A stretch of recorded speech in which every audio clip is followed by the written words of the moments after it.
श्री पुरुषोत्तम मास महात्म्य अध्याय 11वा. श्री गणेशाय नमः. श्री सरस्वते नमः. श्री सद्गुरुभ्यो नमः.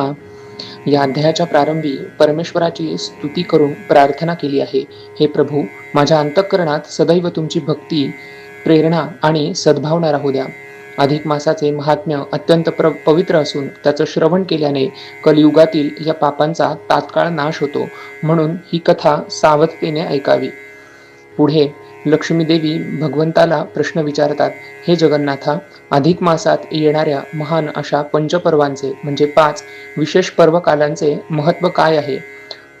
कोणते पर्व आहेत आणि त्यांचं आचरण केल्याने कोणतं पुण्य प्राप्त होतं ते मला सांगा. तेव्हा भगवान विष्णू म्हणाले, देवी, मी तुला क्रमाने सांगतो.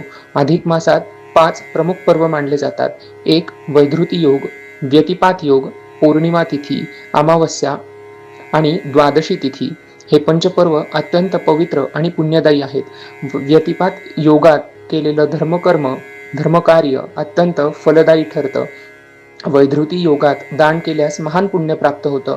पौर्णिमा तिथीला केलेल्या दानाने ब्रह्मदेव प्रसन्न होतात, तर अमावस्या तिथीला केलेल्या कर्मांमुळे आपले पित्र संतुष्ट होतात. द्वादशी तिथी ही देखील फार महत्त्वाची आणि विशेष मानली गेली आहे. त्या दिवशी दान, स्नान, हवन आणि केलेल्या उपासनेमुळे भगवान विष्णू प्रसन्न होतात. या पंचपर्व काळात स्नान, दान, हवन, जप, तप केल्यास भगवान चक्रपाणी म्हणजेच विष्णू प्रसन्न होतात आणि यमाच्या यातना देखील टळतात. विशेषतः वैधृती योग आणि व्यतिपात योग या देवांनाही दुर्लभ असा हा योग मानला जातो. या काळात पितृतर्पण आणि दान केलेलं अत्यंत फलदायी आहे. वैधृती योगात केलेलं पुण्य हे अक्षय्य म्हणजे कधीही न संपणार असतं, तर ते दिवसेंदिवस वाढत जातं. तसंच या योगात केलेलं दान आणि धर्म हे देखील वाढत राहतात, ते अक्षय्य राहतं. या योगात हा योग तसं पाहिलं तर प्रत्येक महिन्यात येतो, पण अधिक मासात त्याचं महत्त्व जास्त आहे.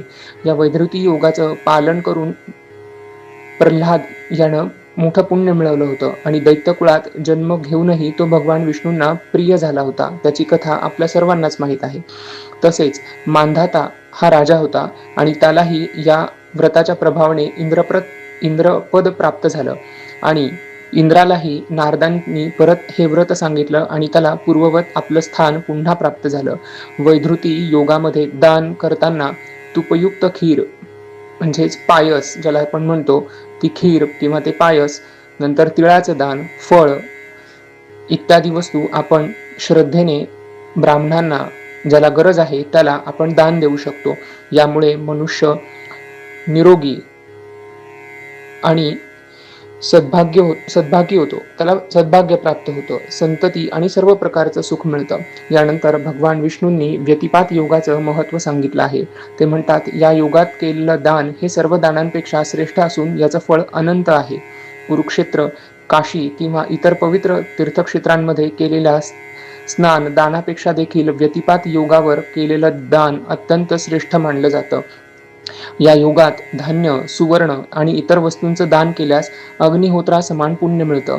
सकाळी स्नान करून देवपूजा करावी. ब्राह्मणांना आदराने फळ, अन्नदान करावं. ऋतूनुसार उपलब्ध असलेलं कुठलंही फळ आपण दान केलं तरी चालू शकतं, त्यातही आपल्याला पुण्य प्राप्त होतं. या प्रकारे श्रद्धेने, नियमाने दान केल्यास पूर्व पापांचा नाश होतो.